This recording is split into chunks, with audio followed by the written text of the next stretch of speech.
Going slow for dramatic effect. Yeah. Good evening, what are you everybody. drinking tonight? Huh? What are you drinking? I am drinking delicious IPA from Stone Brewing Co. Yummy. No, it's delicious. I'm drinking... Oh, good for you, bitch. I'm drinking Not Your Father's root beer. Oh, you went with root beer, huh? I didn't think you liked sweet. I like root beer. Root beer's good. Root beer's great. This isn't that sweet either. I used to really like the Barks root beer growing up. And I remember I used to always get it. But then, like, my mom either found out or heard that there was caffeine in it, and then I wasn't allowed to drink it anymore. Yeah, funny Barks story about that. They took it out, and then they brought it back. Which is funny because that's why they used to say Barks has bite.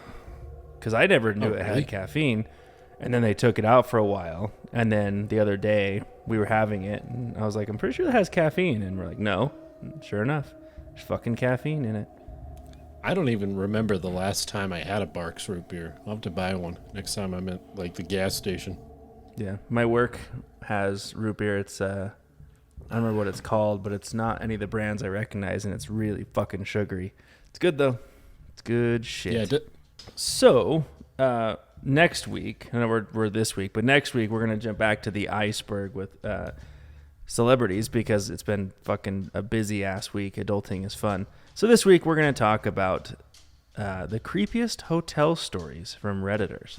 Yeah, I know, Clayton, have you stayed in a hotel, a creepy hotel, in the last 4 months that you can remember? I slept in a gross motel. No, that was bad. I remember we went to Florida when I won the work points, and we were gonna go to Disney and like do some deep sea fishing.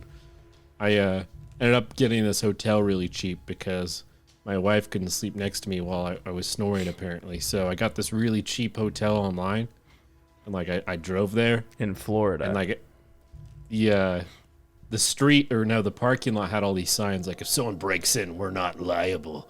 I'm like, that's not a good sign. And then when I got to my hotel room, there was literally an ass stain on the floor. Like, you could just clearly see that somebody's ass sat on the floor, and for whatever reason, that ass stained the floor. And I left. I was like, I ain't doing it. I asked for a refund. I don't want to sleep in the ass room. So where did you sleep? Just in the parking lot or something? I got a more expensive hotel. I went to a Ramadan. I mean, you get what you pay for, Cleet. You paid ass. You get ass. I've never seen just an ass stamp in the hotel. I want to know what kind of... I should have taken a picture. Like, there was like water leaking everywhere, and I even asked them, I'm like, this is run down. They're like, yeah, ever since COVID, we haven't had time to repair things. I'm like, is that why there's an ass stain on my floor? I want to know what's wrong with that ass to leave a permanent imprint on the floor. You gotta go see a doctor. I was so creeped out by that ass stamp. Talking a lot about ass. But yeah, I slept in a crazy hotel full of clowns.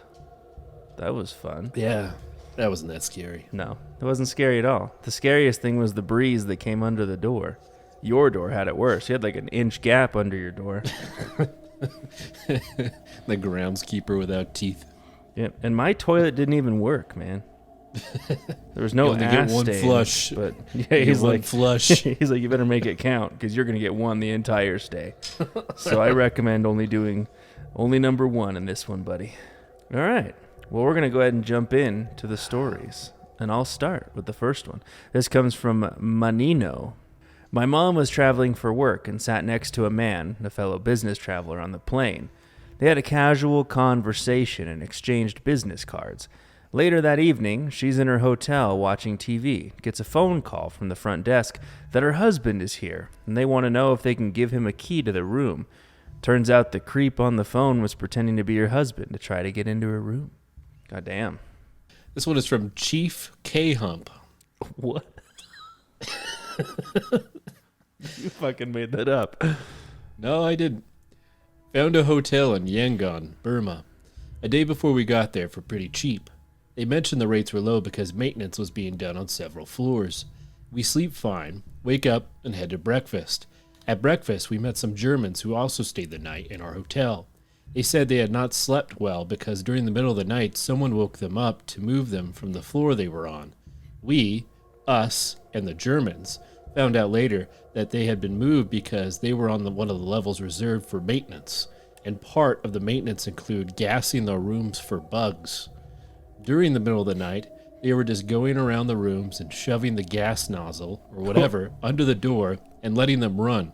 Wound up killing the two people next to the Germans before they realized they accidentally booked people on that floor. Jesus Christ. We weren't on that floor, thankfully, but it always stuck with me how seemingly easily it could have been to have gotten mixed up in that.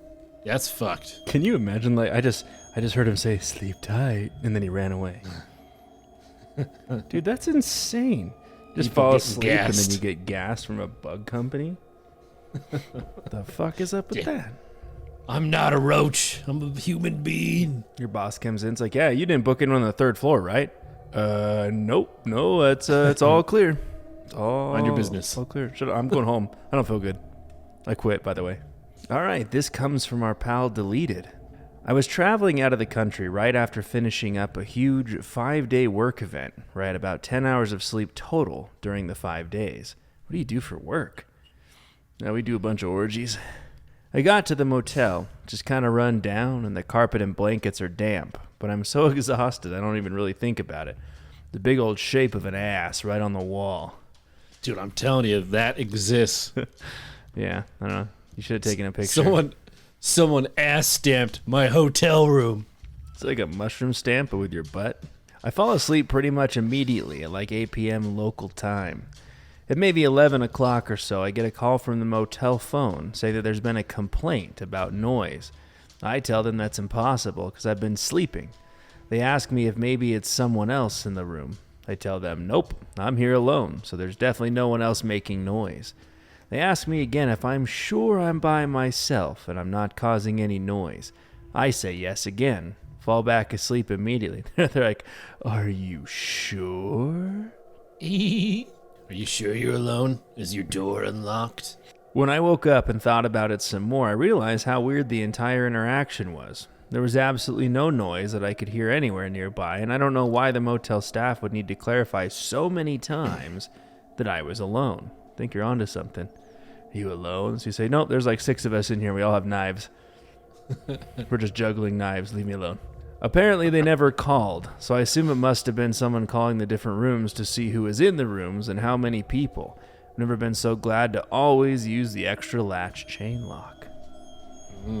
Yeah, because that'll protect you. Those are sturdy. I feel like there's a more efficient way of like finding out if someone else is in the room than just calling, are you making noises in there? Are you alone? You're making a lot of noise in that bed, sir. All right, this one is from Rose of Hammerfell. When I was 12, my family took a vacation to Europe. At our hotel in Rome, there was this amazing indoor pool. And being a child of my age, I would have spent the entire vacation there if I could. During one such swimming excursion, some random gentleman, I think probably around 40-something, comes over to me and starts tickling my feet. What the fuck? My mother is with me, but is preoccupied with one of my other siblings. He speaks English as well and starts teasing me for being ticklish and telling me how I'm simply adorable through my giggles. I keep shyly asking him to stop. He doesn't, and just keeps teasing me and touching my feet and lower legs. Oh, that's creepy. This went on for maybe 2 minutes tops before my mom sees what's happening and goes into super protective mode and tells him to back the fuck off. All right, this comes from Common Vanilla. While in the Isles of Scotland, we stayed in a B&B. It was owned by a couple. The bedrooms were extremely well done and beautiful, but on everything there were signs to not touch. To use the shower, you'd have to ask the couple, and the internet ended at 11 o'clock. Jesus Christ. We shut off the internet at 12. What the fuck kind of accent was that? I don't know if you know what a Scotland accent is, buddy. We shut off the internet at 12. Oh yeah, Arnold Porinator. Oh my god. We shut off the internet at 12. That first I one. got cameras all over the room. I can see what you're doing. Stop touching the internet. The woman would also check on everyone at random times in the night. We would hear creeping in the hallway to make sure everyone was sleeping and not doing any illegal things like using the internet. When we checked out of the B&B, she came into our room and said that we stunk and opened the window to prove this and demanded her money immediately. Another traveler was kicked out of the B&B because the checkout time was 10 a.m. and they were forced to stand outside. She wouldn't even let them stay inside in the thunderstorm while their taxi came. I wonder what the reviews are for this B&B. It's like 1 star. This bitch is crazy. Another traveler had to go get a check. We were in an isolated place to pay for the room, and she took their bags and wouldn't give them back. But on the way out, she asked everyone if they enjoyed their stay. Thanks for your clothes. Enjoy it. Thanks for your clothes. They're mine now. Have you, speaking of like weird Airbnb stuff, have you seen the movie Barbarian? No. Dude, you need to watch it. It's insane. I think it's on Max. Think about it. It's really good. That's Conan the Barbarian? No, just Barbarian. Okay. It's a wild fucking movie, man. Like, it was crazy. This one is from Sweet Rhyme Pure Reason. When I was 12, I was staying in a motel with my mom on a road trip. We were in the middle of nowhere in Texas at a motel that had a decent rating in our guidebook and was really cheap. So we went for it. In the middle of the night, the owner knocked on the door and told us we had to leave because he wanted the room for someone else. My mom was outside arguing with him while I was gathering our things, and I was terrified because I heard him start yelling. I looked out the window and saw about half a dozen bikers in vests appear out of nowhere, maybe a nearby room, and start confronting the owner. My mom came inside quickly, and we watched them start harassing the guy. Things like, "She's paid to be here. You're gonna let her stay tonight. We don't want to ever hear shit like this from you again." And the owner was saying things like, "I don't want to get in any trouble." Everybody left fairly quickly, and we didn't hear anything about it the next day at checkout. We weren't able to sleep very well because we were so shook up, but it was better than getting in that car again. Thank you, anonymous biker gang.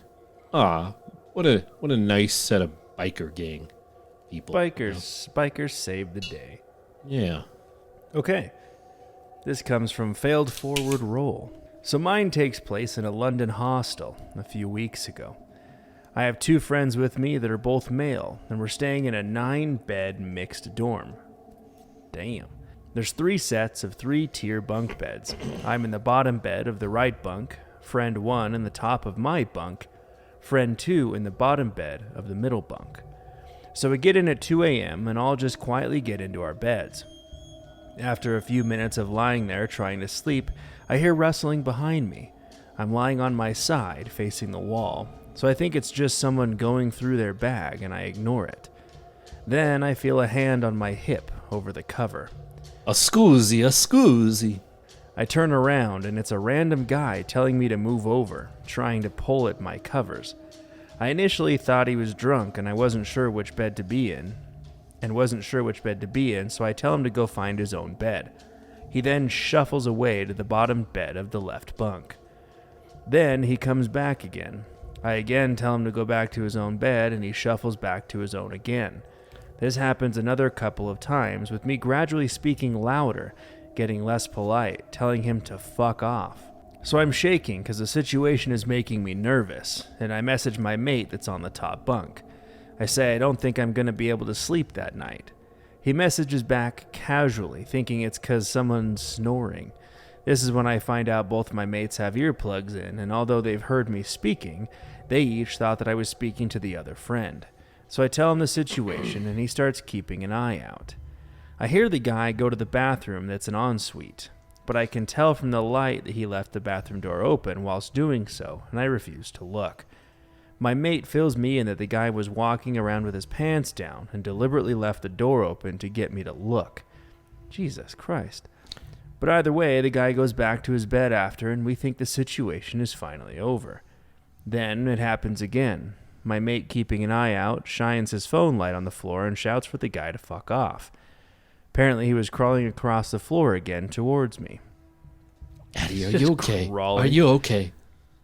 You've been struck by a smooth criminal. The guy suddenly takes offense at my mate's light shining on him and starts actually climbing the bunk ladder like King Kong to get to my mate on the top.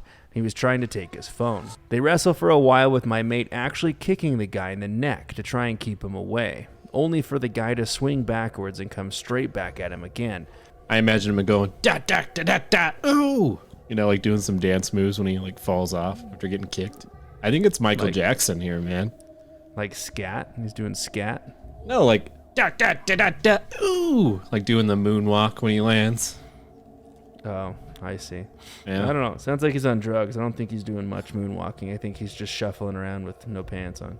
I think it's Michael Jackson. Okay, let's keep going.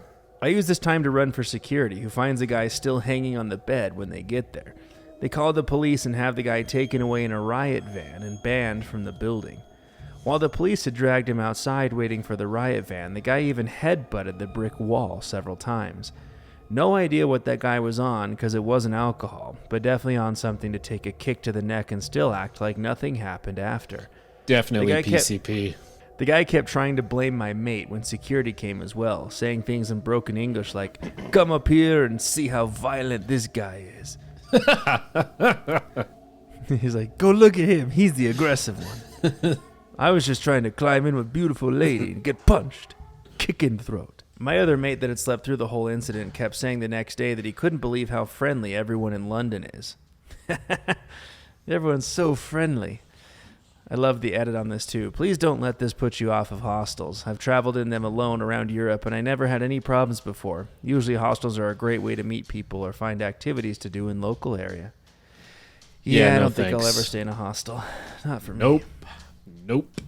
All right, this one is called Never Penniless. I arrived at a secluded coastal hotel south of Marmaris, Turkey, around 2 a.m. It had been a long day in Istanbul, followed by a flight and a long bus ride into Marmaris, where I haggled with non-speaking English taxi drivers who were not even aware that this small resort exists. When the taxi pulls up to the hotel, it's on fire. When the owner, standing out in front, sees us, he opens the taxi door excitedly. "You come! I have nice room for you!" I point out the hotel room is on fire, but he simply gestures and says, "Small fire, no problem, you come!" I am utterly exhausted. I find myself following the owner into the hotel, stepping over fire hoses, waving away smoke, passing firefighters as they run up and down the fiery staircase. We pause at the second floor landing, and the owner tells me, "See? Fire only on this side of hotel. This side, no fire. You come." It's the small things, man. It's the small things. What is this, Borat, man? You come. My exhaustion removes every ounce of common sense, and I follow him to a room down the hall. The room is indeed fire-free.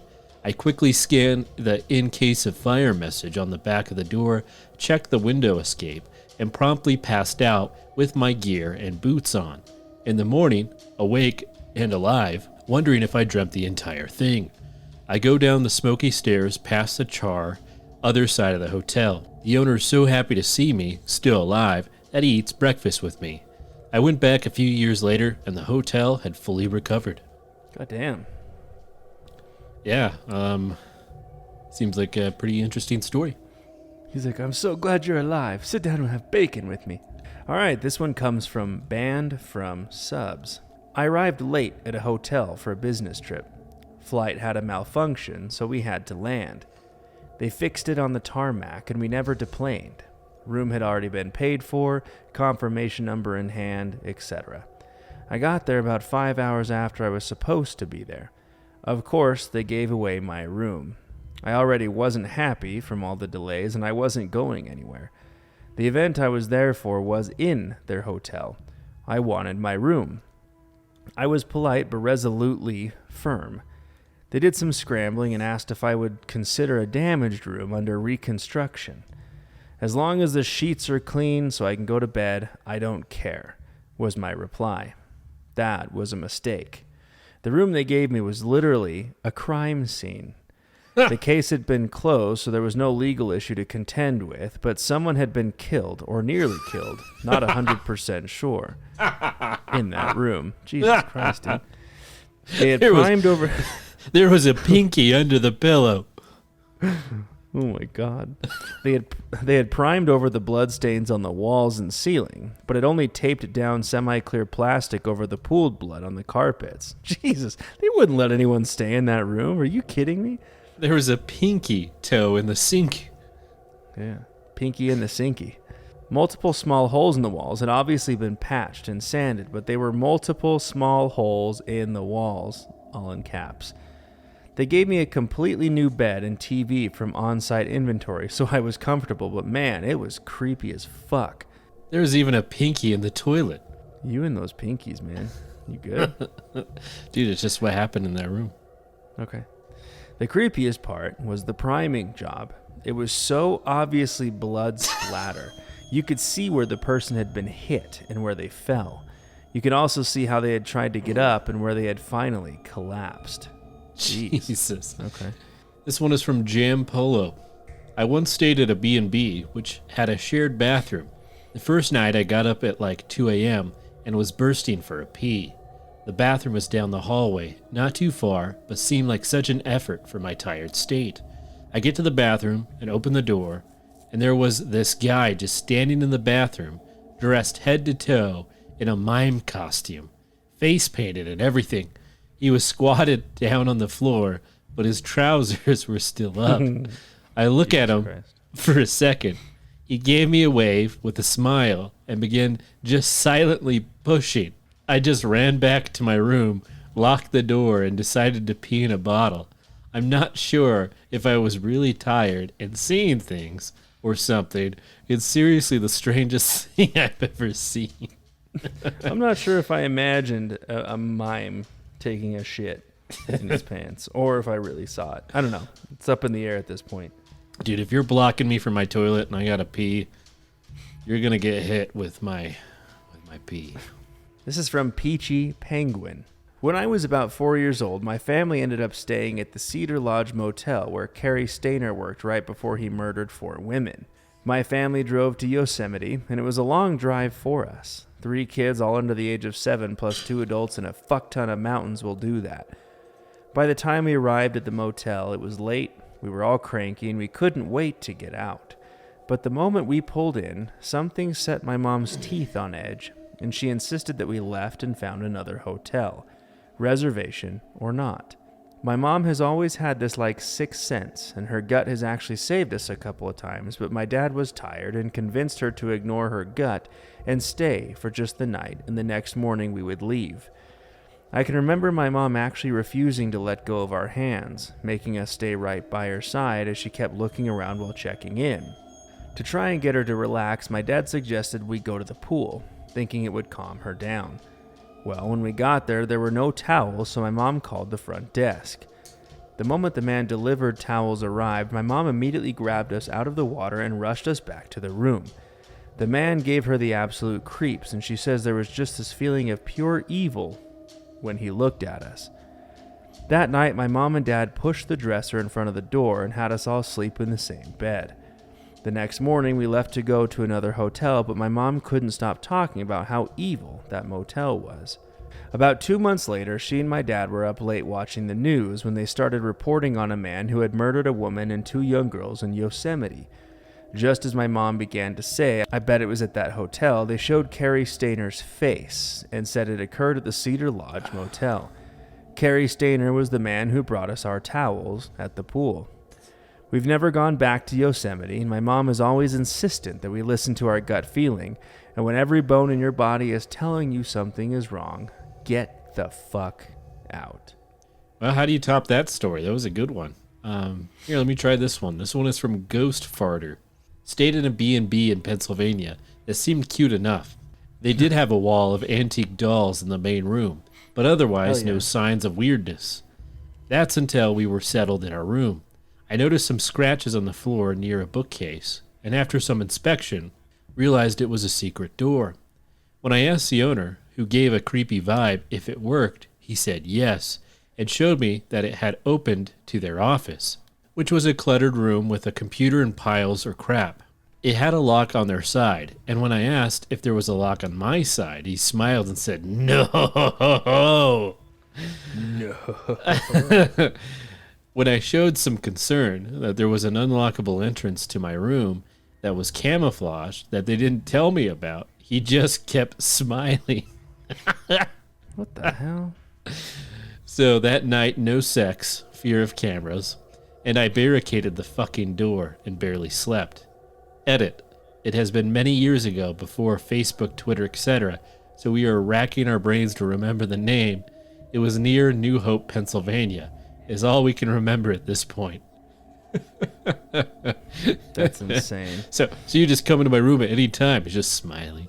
This is from Brad Majors, 69. My company would put us up in the Shiloh Inn downtown when we were in Salt Lake City. Hey!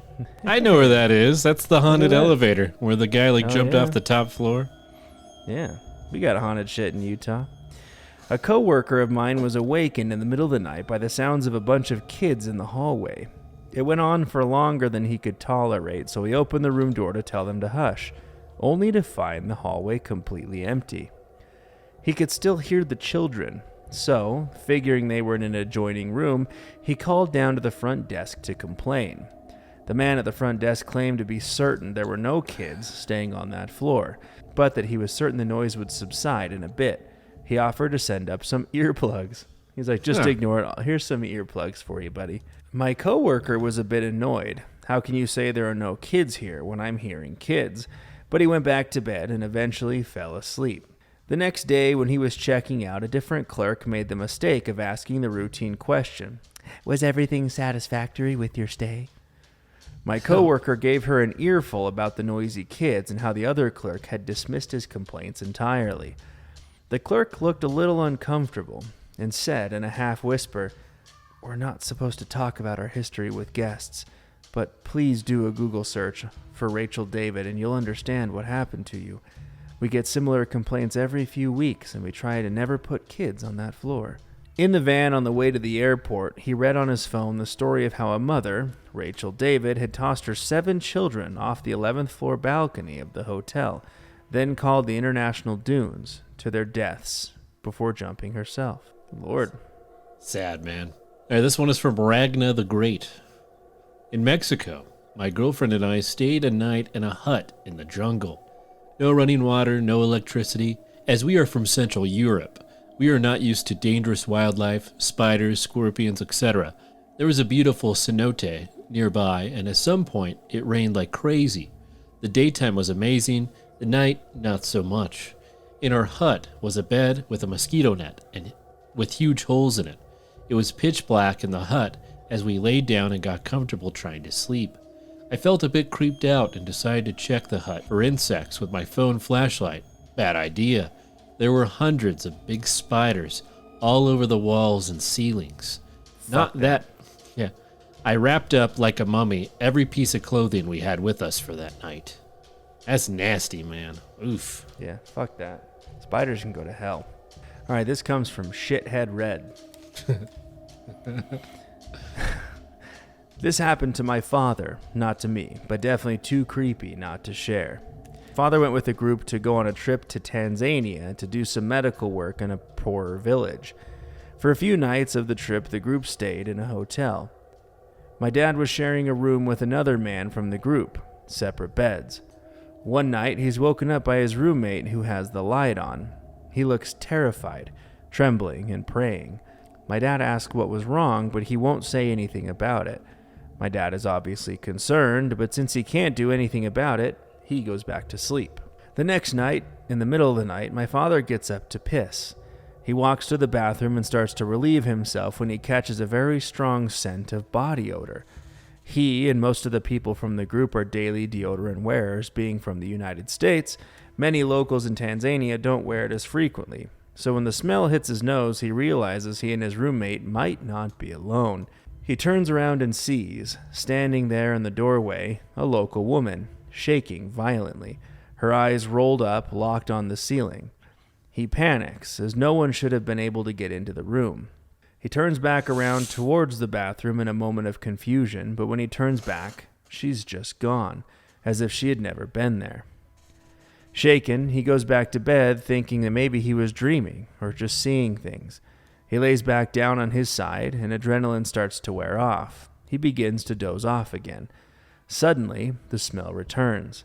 He slowly rolls over and looks to his left. There, in the bed beside him, is the woman, lying flat on her back, eyes glued to the ceiling.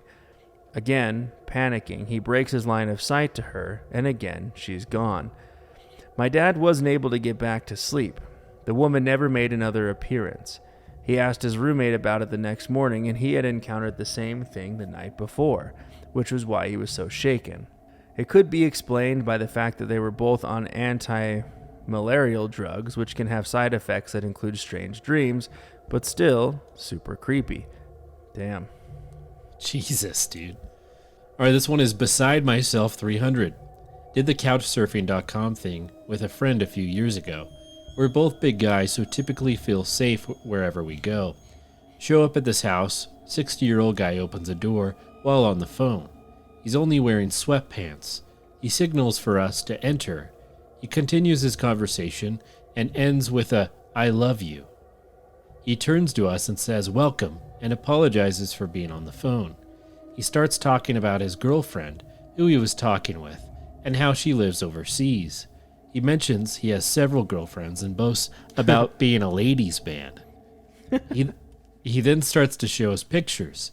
These girls look like they were 14. Uh-oh. Oh, Jesus.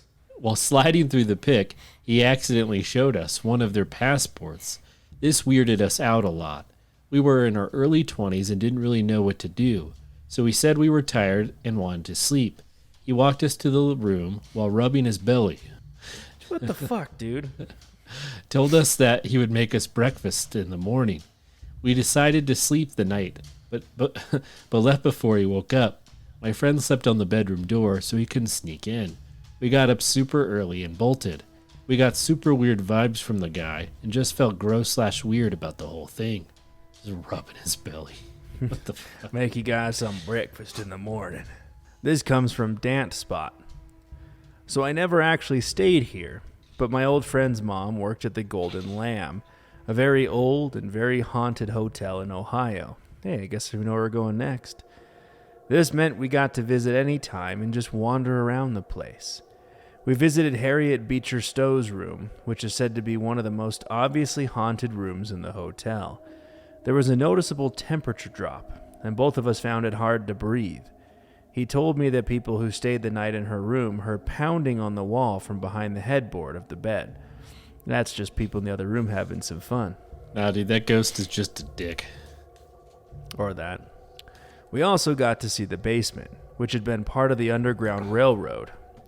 Nothing happened to us there, but we both felt very uneasy, and the further I ventured in, the more I felt a sense of impending doom. We saw Sarah's room, which is the famous draw for the Golden Lamb, which is more theatrical than the rest of the hotel. Her room is visible to the hallway from behind glass, and is set up as a functional child's room, complete with wooden block letters and a rocking horse. People used to say the word blocks would move and spell out different things. It's possible hotel staff did this to add to the creep factor, though. Her story is told by signage in the hallway. Every school kid from the area was familiar with her story, as well as a few others that I had never heard were true or fabricated, either way. That included one about a maid dying in the attic or something.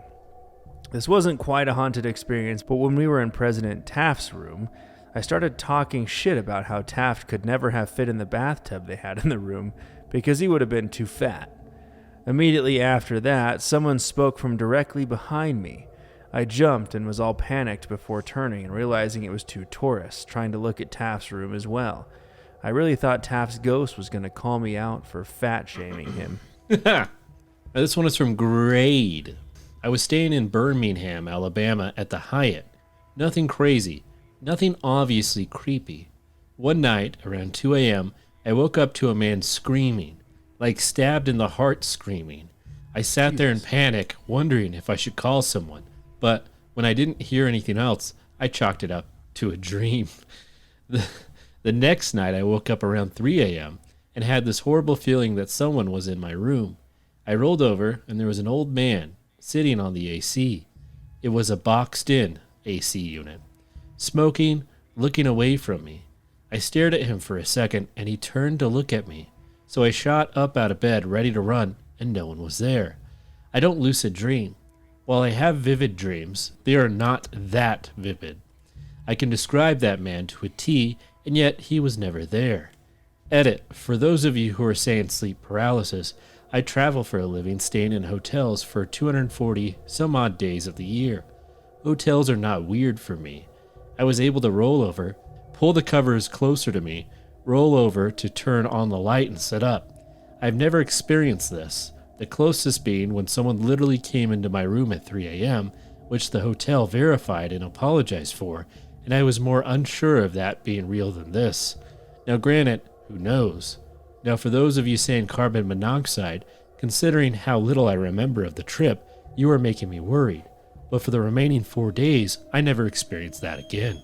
I don't remember anything about the trip, so I must have gotten poisoned. Yeah, well, no, carbon monoxide can do that for you. It makes you hallucinate. But edit 2. He looked like a man in his 60s, 5'8", fat, in blue overalls, and red checkered shirt. His sleeves were rolled up, top of his head was bald, and a white halo, gray mustache, kinda bushy eyebrows. All right, this comes from Parcha Lama. I was working in New Zealand, ended up at a hostel on the South Island, and everyone there was just totally insane. The dorms they had were actually mini cabins, and the psychos in mine insisted that I never lock the doors to it. Well, that's good. They would have random people in and out of the cabin all night drinking. There was no place to lock things up like your passport. The layout was bizarre. There was a bedroom with 2 bunk beds, neither of which had a ladder, and 1 single bed in the living room and kitchen area. It was fun trying to sleep in that with people coming in every so often to get more alcohol. In our cabin, there were flies absolutely everywhere. There was even an ancient glue paper fly trap over the sink with a couple hundred dead flies on it that they just left there. It was disgusting trying to cook there, but there weren't really any other options.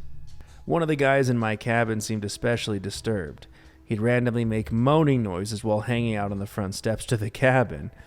One time, he screamed...